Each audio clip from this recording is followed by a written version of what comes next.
देखो, आपने पढ़ा था क्या सबसे पहले, जैसे टॉपिक क्या है तुम्हारा, वैद्युत ऊर्जा है, यानी कि विद्युत ऊर्जा बोल देते हैं इसे, इलेक्ट्रिक एनर्जी। अब ऊर्जा को प्रेजेंट करते हैं हम ई से भी कर देते हैं, या फिर हम डब्ल्यू से भी प्रेजेंट कर देते हैं, क्योंकि आपको पता है जो ऊर्जा होती है वो ही वर्क होता है, यानी कि ऊर्जा ही कार्य है, कार्य ही ऊर्जा है। अब मैं तुम्हें डायरेक्ट बताने को तो इसका फॉर्मूला बता दूंगा, डायरेक्ट अगर मैं बात करूं इसका फॉर्मूला बता दूंगा सिंपल आपको, तो तुम्हें पता भी लग जाएगा क्या कि सर जी इसका जो फॉर्मूला होता है E इक्वल टू होता है V इंटू में Q। अब ये कहां से आया भाई, फॉर्मूला कहां से आया? बुक में तो आपका डायरेक्ट लिखा हुआ। तो आप थोड़ी देर के लिए रिवर्स चलते हैं। रिवर्स हमने क्या पढ़ा था? वैद्युत विभव पढ़ा था, इलेक्ट्रिक पोटेंशियल। तो वहां ध्यान देंगे, इलेक्ट्रिक पोटेंशियल का फॉर्मूला था V equal to W upon में Q। याद आया? डब्ल्यू क्या होता है? हमारा कार्य होता है। डब्ल्यू की वैल्यू निकालिए आप यहां से, तो डब्ल्यू इक्वल टू क्या बन जाएगा? V इंटू में Q। और मैंने अभी आपको बताया डब्ल्यू ही क्या है? ऊर्जा है। तो यहां से निकल के आया है। तो फॉर्मूले जनरेट आप स्वयं करते हो, ऐसा कुछ नहीं कि बुक में कभी कभी बच्चे ऐसे कर लेते हैं, एक ये अलग फॉर्मूला, ये अलग फॉर्मूला। यार वे 9th-10th के रटते हैं, उसे छोड़ो, यहाँ पे बस फोकस करेंगे। ठीक है, यानी कि यहां से ही फॉर्मूला हम निकाल के लाए, E बराबर V इंटू Q। बताओ समझ में आई क्या? यानी कि ऊर्जा का फॉर्मूला होता है, ठीक है, जो अभी तक हमने देखा है। ऊर्जा का फॉर्मूला समझ आया? अब इसको और अलग अलग तरीके में कर सकते हैं, क्योंकि तुमने बुक में एक और फॉर्मूला देखा होगा। हम क्या बात करते हैं? Q इक्वल टू क्या होता है? IT। Q इक्वल टू क्या होता है? IT। It means E equal to क्या बन जाएगा? V IT। और ये बन गया ऊर्जा का फॉर्मूला। या हम इसे लिख सकते हैं W equal to V IT। या तो कार्य लिख दो या ऊर्जा लिख दो, एक ही बात होती है। ठीक है, और वैद्युत ऊर्जा आपको पता ही होती है क्या होती है। क्या बताओगे वैद्युत ऊर्जा की डेफिनेशन? बहुत अलग अलग टाइप से दे सकते हो। क्या कि किसी चालक में प्रवाहित आवेश व उसके विभव के गुणनफल को ऊर्जा कहते हैं। या तो आप यहां से फॉर्मूला बना दे। अदरवाइज वैद्युत ऊर्जा क्या है? किसी भी वैद्युत परिपथ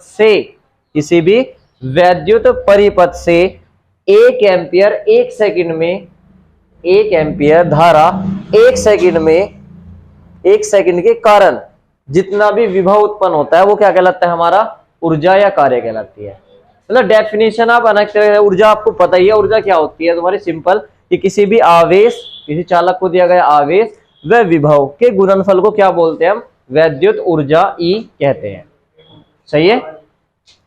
फिर इसके बाद हम बात करेंगे इसकी। अब ये तो हमारे पास फॉर्मूला बन गया E बराबर V इंटू Q। अदरवाइज हम यहां से फॉर्मूला क्या निकल रहा है? E बराबर V की वैल्यू कितनी है? Q की वैल्यू कितनी है? IT। तो V एज इट इज है, Q के पहले इस पर IT रख दिया। तो ये भी ऊर्जा का फॉर्मूला है, ये भी ऊर्जा का फॉर्मूला है। सही है। या आप और दूसरी डेफिनेशन बिल्कुल सिंपल दे सकते हो कि वैद्युत परिपथों में जो ऊर्जा हमें प्राप्त होती है उसे वैद्युत ऊर्जा कहते हैं। सही है। वैद्युत परिपथों में प्राप्त ऊर्जा को वैद्युत ऊर्जा कहते हैं। सही है। अब इसके बात करेंगे मात्रक वगैरह की। देखो आपके पास ऊर्जा लगा हुआ तो जूल ही आना मात्रक, तो आप निकालो या ना निकालो, इससे तो कोई फर्क पड़ने वाला है नहीं। तो हम इसकी बात करेंगे यूनिट की, यानी कि मात्रक की। तो इसका मात्रक क्या होता है? जूल। अब ये तरीका मैं बुक वाला डायरेक्ट लिख दिया, ठीक है। अब ये जूल आया कैसे है वो तुम खुद निकालोगे, मैंने बहुत बार निकालने सिखा दिया आपको। ठीक है, तो यूनिट क्या होती है? जूल। अगर हम बात करें इसकी डायमेंशन की, यानी कि विमीय सूत्र की, डायमेंशन क्या होती है ऊर्जा की? mL2T-2। और एक बात बताओ, जो ऊर्जा है वो कैसी क्वांटिटी होती है, यानी कि राशि कैसी है? सदिश या अदिश? अदिश। क्वांटिटी कैसी होती है?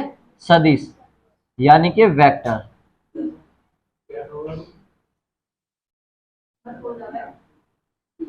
सही है। और पहले भी बता रखा है कैसे होती है, सदिश होती है या अदिश होती है। गलत लिख दिया है तो अदिश होती है, वेक्टर नहीं होती है। अदिश। ऊर्जा भाई कैसी राशि है? अदिश, स्केलर है। सदिश गलत है, क्योंकि ऊर्जा क्या होती है? अदिश होती है, स्केलर होती है। वेक्टर, अभी वेक्टर ही बोल रहे। अदिश होती है, दिशा पर निर्भर नहीं करती। कार्य का फॉर्मूला पढ़ रखा आपने, कार्य बराबर F डॉट डी।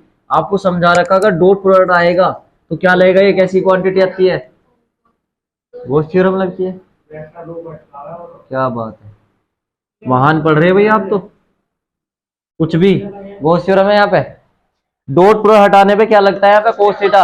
और मैंने आपको एक चीज बताई थी, अगर डॉट पे डॉट लगा हुआ है या कोस थीटा आएगा तो वो कैसी क्वांटिटी होती है, स्केलर, अदिश। तो कार्य और ऊर्जा दोनों ही राशि कैसी है, अदिश राशि होती है, स्केलर क्वांटिटी होती है। सही है। और इसके बारे में कुछ ऐसा खास है नहीं। अब इसके बाद खास इंपोर्टेंट क्या टॉपिक है हमारा जो पूछा जाता है बार बार, और वो है हमारा शक्ति, वैद्युत शक्ति। अब वैद्युत शक्ति क्या होती है, पावर, इलेक्ट्रिकल एनर्जी। और पी से प्रेजेंट करेंगे हम इसे, किससे प्रेजेंट करेंगे, पी से। पी का फॉर्मूला 10th क्लास से रट्टे मारते आ रहे, क्या फॉर्मूला होता है, पी बराबर वर्क अपॉन टाइम, डब्ल्यू बटे टी। डेफिनेशन बताओ क्या दोगे आप इसकी। किसी एकांक समय में, बहुत बढ़िया, किया गया कार्य या प्राप्त हुई ऊर्जा ही क्या कहलाती है, हमारी वैद्युत शक्ति कहलाती है। बड़ी सिंपल है। या हम ये बोल सकते थे एकांक समय में किया गया कार्य शक्ति कहलाती है, या एकांक समय में प्रवाहित ऊर्जा, कार्य ही तो ऊर्जा होती है। हम ये भी तो बोल सकते हैं कि P बराबर E लिख दीजिए यहाँ पे, E अपोन में T, और T को क्या मान लिया आपने, इफ, यदि T इक्वल टू 1 सेकेंड, और 1 सेकेंड को क्या बोलते हो आप, एकांक। तो एकांक समय में T का मान कितना हो गया, एकांक, यानी कि P इक्वल टू कितना बन गया, E। इट मीन्स एकांक समय में प्राप्त ऊर्जा या प्रवाहित ऊर्जा वैद्युत शक्ति कहलाती है। समझ आ रहा, वैद्युत शक्ति क्या है, फॉर्मूला होता है P बराबर W अपॉन T। तो P equal to E upon T भी लिख सकते हैं, क्योंकि W ही E होता है, कार्य ही ऊर्जा होती है, तो E अपॉन में T हो गया। इफ, यदि T इक्वल टू 1 सेकेंड आपने पुट कर लिया कि 1 सेकेंड है, तो 1 सेकेंड में जितनी ऊर्जा प्रवाहित हो रही है वो क्या कहलाती है, वैद्युत शक्ति कहलाती है। सही है।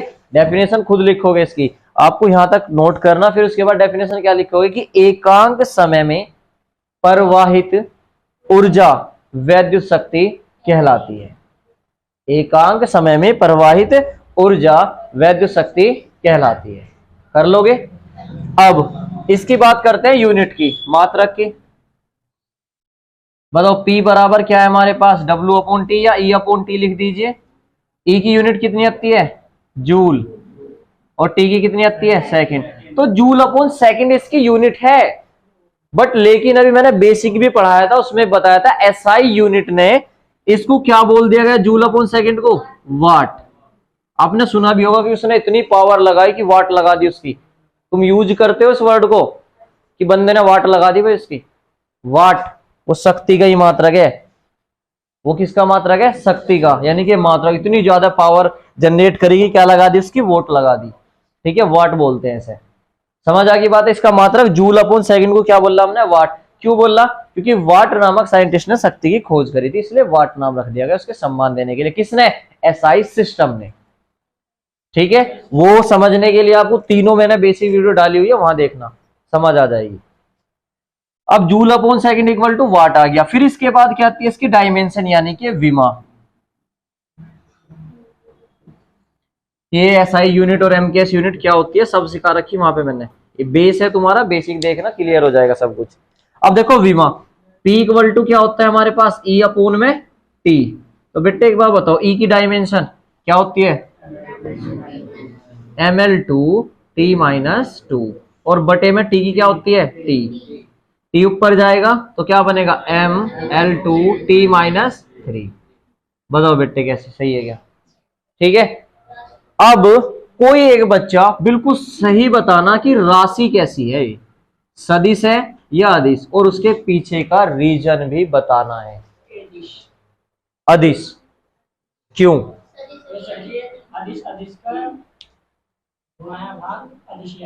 वैद्युत शक्ति अदिश राशि ही है, क्योंकि कार्य भी अदिश, समय भी अदिश।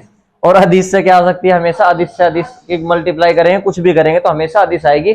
मैंने याद हो तो तुम्हें पहले भी बताया था, अदिश की अदिश में करते हैं तो अदिश को आप दिमाग में सेट रखा करोगे, गंदा बच्चा है, और सदिश सदिश क्या है हमारे, अच्छे बच्चे। तो अदिश की अदिश में गुना करते हैं, हमेशा अदिश ही आएगी। अदिश की सदिश में करोगे तो सदिश आएगी, सदिश की सदिश में करोगे तो सदिश भी आ सकती है, अदिश भी आ सकती है। पहचान कैसे करेंगे, अगर सदिश की सदिश में गुना करके अदिश क्वांटिटी आ रही, तो वहां पे डॉट प्रोडक्ट या कोस थीटा लगा होगा, और अगर वहां पे सदी सारी तो क्रॉस प्रोडक्ट या फिर वहां साइन थीटा लगा होगा। ठीक है, इसके लिए मैं तुम्हारा चार्ट भी बनवा दूंगा, वहां और क्लियर हो जाएगा तुम्हारे लिए। ठीक है, पहचान करनी। तो राशि, राशि कैसी है? वो आदेश। समझ आ गई बातें? सही है। और इसके बारे में कुछ नहीं है। अब इसके बाद मैं तुम्हें बताऊंगा यूनिट। जो हमारे पास बिजली होती है ना, बिजली, आपने मीटर बिल देखे होगा, आपके पास मीटर बिल आता है, हाँ भाई कितनी यूनिट आई है, सर 250 यूनिट आई है, तो उसको पैसों में कन्वर्ट करके आप बिल भरते हो नहीं भरते हो? तो बिजली का बिल नहीं आता क्या? तो वो शक्ति से और ऊर्जा से ही आता है, क्योंकि उसमें ऊर्जा लगती है और शक्ति लगती है। मैं इसी से ही तुम्हें वैल्यू बताऊंगा आज कि कितनी वैल्यू वो होती है और कितनी नहीं होती। सही है, इसे नोट करो फिलहाल आप।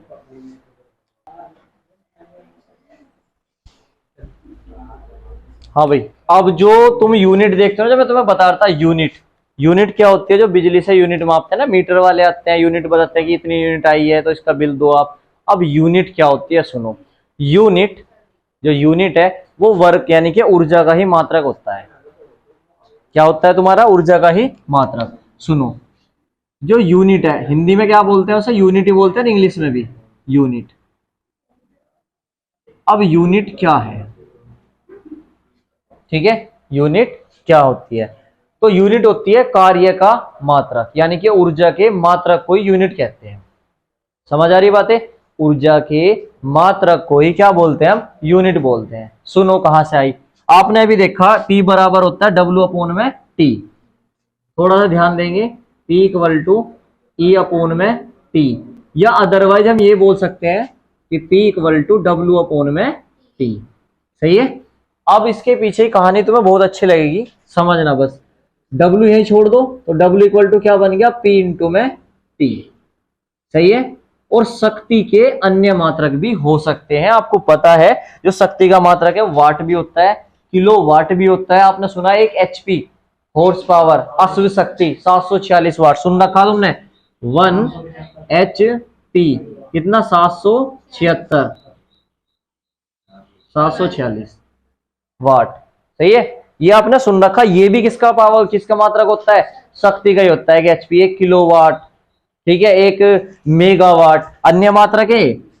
1 HP, दूसरा 1 किलोवाट, वो कितना होगा? 10 की पावर 3 वाट की, क्योंकि जाहिर सी बात है किलो को हटाओगे 10 की पावर 3 लगाओगे। 1 मेगावाट होता है, वो कितना होता है? 1 मेगावाट, 10 की पावर 6 वाट होती है वो। देखो मेगा, आपको बता रखा, मेगा हटाने के लिए 10 की पावर 6 लगता है, किलो हटाने के लिए 10 की पावर 3 लगता है, तो वही है, बाकी तो मात्रक सेम है। अब वहां पे आ जाओ तो W बराबर क्या बन गया? P इंटू में T। तो एक यूनिट होती है हमारे पास, एक यूनिट इक्वल टू होती है हमारे पास 1 किलो वाट हावर। 1 किलो वाट घंटा, हिंदी में क्या बोलते हैं इसे? किलो वाट घंटा। देखियो मात्रक सही लिख दिया क्या मैंने? चेक करो। W इक्वल टू P का मात्रक किलोवाट, T का मात्रक सेकंड भी होता है, मिनट भी होता है, घंटा भी होता है। लेकिन अगर हम इसे किलोवाट घंटे को, 1 किलोवाट घंटे को ही हम क्या बोलते हैं? एक यूनिट बोलते हैं। ठीक है, इट मींस एक घंटे में 1 किलोवाट एनर्जी अगर आप फूक रहे हो, बिजली आप जला रहे हो, खर्च कर रहे हो, तब जाके एक यूनिट बनती है। एकदम नहीं बनती कि आपने प्रेस लगाई और बस बिल आ गया, फटाफट मीटर चल रहा। थोड़े साइंस के बच्चे हो भाई, साइंस पे फोकस करो। यहाँ पे क्या कह रहा वो? 1 किलोवाट क्या है? 1 यूनिट है। 1 यूनिट के आपसे 3 रुपए 7 रुपए जो भी चल रहा रेट आपका, उतने ले रही सरकार, को ज्यादा नहीं है। ध्यान दो, 1 किलोवाट घंटा, इट मींस 1 घंटे में 1 किलोवाट एनर्जी लगा रहे हैं आप। किलो की बात हो रही है ये, सही है। 1 घंटे में 1000 वाट, यानी कि 1 घंटे में 1000 वाट कितनी होती है? P बराबर W अपॉन T। अच्छा, आपने सुना है कि जो प्रेस है, प्रेस पे क्या लिखा है? 500 वाट लिखा है। प्रेस पे 500 वाट लिखा है, यानी कि वो 1 घंटे में कितनी पिएगी? 500 वाट पिएगी। 2 घंटे में कितनी पिएगी? 1000, यानी कि 2 घंटे चलेगी जब जाके एक यूनिट आवेगी। सही है, पर लेकिन वहां चेक करना पड़ेगा वो घंटे में दे रखी है, समय में, टाइम मिनट में दे रखी। पता लगा मिनट में थी, सर ने तो कहा था चला दो फटाफट मीटर की रिंग घूमगी, अगले दिन पापा कह रहे तुम्हें तो क्या चलाया था, तो वो भी देखना पड़ेगा। बट इतना नहीं आता, वो मेरे ख्याल से घंटे में ही आती है, तो इतना नहीं आता कि आपने एकदम चलाई और इतनी यूनिट आ गई, ऐसा कुछ नहीं होता। ठीक है कि आपने कर दिया, इतना कुछ नहीं होता।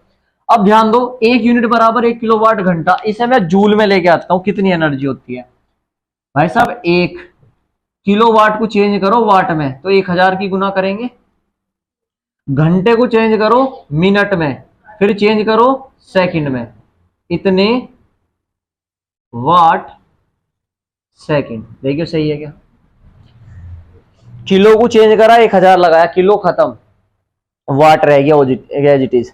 घंटे को बनाया मिनट में तो 60 से गुना करनी पड़ेगी, फिर मिनट को सेकंड में बनाएंगे तो 60 गुना 60, तो कितना हो गया, इतने वाट सेकंड।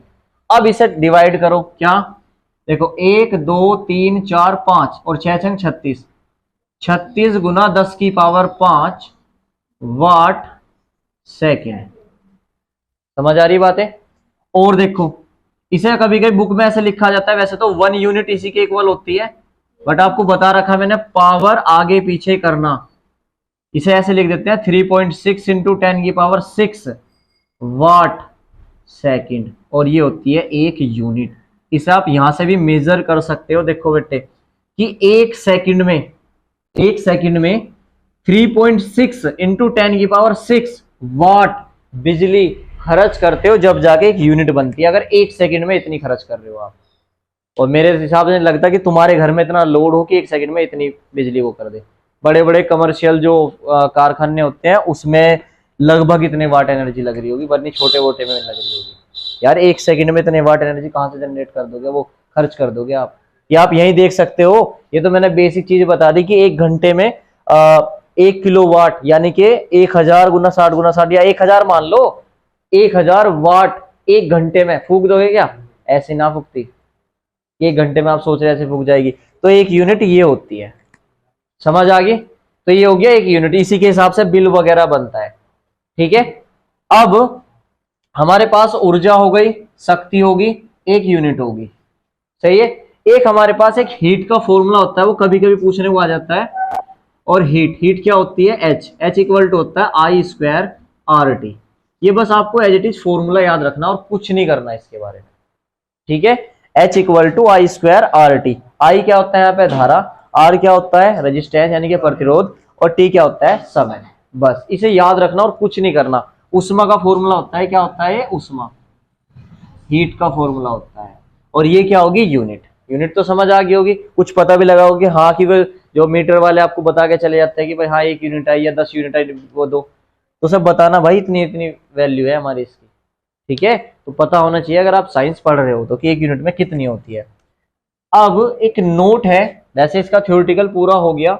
आपने पढ़ रखा कि R इक्वल टू होता है रो L अपोन में A, पढ़ा था R equal to rho L upon में A। रो को मैंने क्या बताया था, विशिष्ट प्रतिरोध। मैंने आपको एक चीज बताई कि विशिष्ट प्रतिरोध ना तो लंबाई पर डिपेंड करना ना क्षेत्रफल पर डिपेंड करता तो नहीं ना। कोई चालक तार है, उसका क्षेत्रफल A है और लंबाई कितनी है L है, तो उसकी चाहे जो विशिष्ट प्रतिरोध होता है वो कभी डिपेंड नहीं करता लंबाई उस पर, वो किस पर डिपेंड करता है, पदार्थ की प्रकृति पर, यानी कि वो लोहे का बना हुआ, तांबे का, सोने चांदी जिसका एक्सेट्रा। तो ये तो डिपेंड नहीं करता। इट मीन्स जो R है, R किस किस पे डिपेंड करता था, L और A पे करता था नहीं करता था। मुझे आप एक बार बताओ क्षेत्रफल कैसे बनता है, लंबाई की लंबाई में गुना करके बनता है नहीं बनता है। इट मीन्स मैं ये लिख सकता हूं कि जो R है, फिलहाल रो को हम अलग मान रहे हैं, एक मान रहे कांस्टेंट मान रहे हैं, तो L अपोन में क्षेत्रफल क्या बनता है, लंबाई गुना लंबाई। इट मीन्स इससे वो कैंसिल हो जाएगा। तो हमारे पास क्या बना कि R डायरेक्टली प्रोपोर्शनल है किसके, 1 अपोन L के बेटे। और इस पर न्यूमेरिकल बहुत ज्यादा पूछे जाते हैं। फिर तुम कहते हो सर ये तो कराया नहीं, तो ये भाई कराने की कोई ऐसी चीज नीड थी नहीं इसकी, क्योंकि यहाँ तुम खुद सेल्फ माइंड लगाते हो अपना। क्या यहाँ से अगर 2 वस्तु के लिए निकाल लोगे तो देखो R1 upon R2 equal to, यहाँ 1 है तो बटे में L1 है ना, तो बटे में L1, यहाँ R2 है तो बटे में क्या होगा L2 होगा। और ये होता है इसका फॉर्मूला। देखिए समझ में आ रही क्या बात है कि R1 upon R2 equal to L2 upon में L1। सही है। और अगर यहां पर लंबाई बराबर रख दी जाए, अगर लंबाई बराबर कर दी जाए कि लंबाई सेम है, बस क्षेत्रफल घट बढ़ रहा है, सुनना यहाँ पर, अगर क्षेत्रफल घट या बढ़ रहा है तो फिर क्या बनेगा बेटे, फिर बनेगा R1/R2 इक्वल टू, अब क्षेत्रफल घट बढ़ रहा तो क्या बन जाएगा L/L², तो फिर फॉर्मूला बनेगा R1/R2 इक्वल टू L2/L1 का होल स्क्वायर। सही है। थोड़ा सा भी ये तुम्हें ऐसा लग रहा होगा कि यार ये पता नहीं क्या बताने लगे, ये न्यूमेरिकल में क्लियर हो जाएगा ये वाला पोर्शन, अभी थोड़ा सा लगेगा तुम्हें कुछ अजीब है, ठीक है। बाकी अगर ये समझ आ गया ठीक है, वरना ही न्यूमेरिकल में पूर्ण रूप से कंसेप्ट क्लियर हो जाएगा आपका। मेन चीज की इसकी ये एक यूनिट पूछने को आती है तुम्हारी, एक यूनिट और उष्मा और बाकी आपके पास शक्ति और कार्य, 4 टॉपिक थे, चारों के चारों कवर होगी, ये आता है समझ में ठीक है, वरना न्यूमेरिकल में हम कंसेप्ट इसका क्लियर कर देंगे, ठीक है। थ्योरेटिकल ये पूरा हो गया। तुम्हारी नॉलेज के लिए बता दो इस चैप्टर में क्या थे, कार्बन वर्ण प्रतिरोध थे, कार्बन कोड थे, ठीक है, वो टेबल थी वो खत्म हो गई है एनसीईआरटी के अकॉर्डिंग, ठीक है, वो खत्म होगी पूरी टेबल।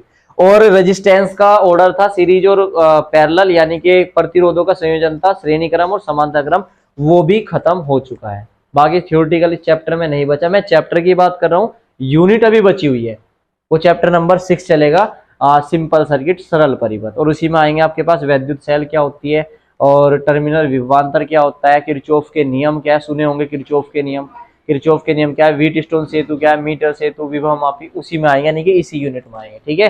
तो यूनिट अभी बनी हुई है, इसके हम फिलहाल न्यूमेरिकल कराएंगे हम, ठीक है। आगे बाकी नोट कर लो इसे।